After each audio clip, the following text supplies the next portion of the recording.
દોસ્તો આગળ વાત કરીએ તો જૂનાગઢ શહેર ભાજપ પ્રમુખની દાવેદારી માટે પ્રક્રિયા હાથ ધરવામાં આવી હતી।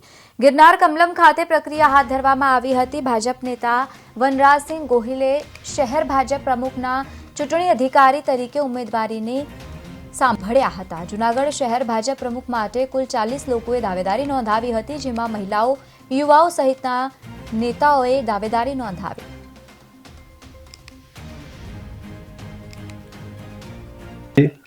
સૌ કાર્યકર્તાએ ઉત્સાહથી ભાગ લીધો છે। ખૂબ મોટી સંખ્યામાં સિનિયર આગેવાનો બધા જોડાયા છે, યુવાનો જોડાયા છે, મહિલાઓ જોડાય છે, વડીલો પણ જોડાયા છે, ઘણા જૂના કાર્યકર્તા જોડાય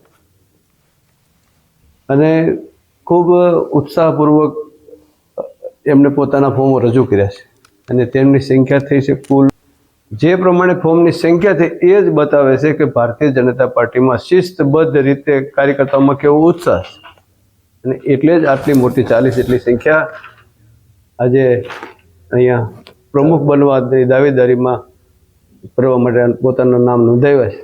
એટલે એક પ્રદેશના પ્રતિનિધિ તરીકે, ચૂંટણી અધિકારી તરીકે અત્યાર સુધીમાં જે કામ થયું છે, જૂનાગઢ મહાનગરની બૂથ સમિતિઓથી લઈને મંડળ સમિતિઓ હોય, હવે મહાનગરના અધ્યક્ષની નિયુક્તિ, આ બધામાં ખૂબ પારદર્શિતાથી કામ થયું છે।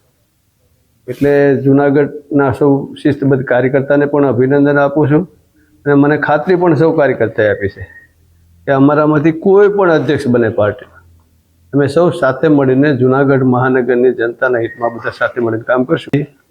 સૌ કાર્યકર્તાએ ઉત્સાહથી ભાગ લીધો છે।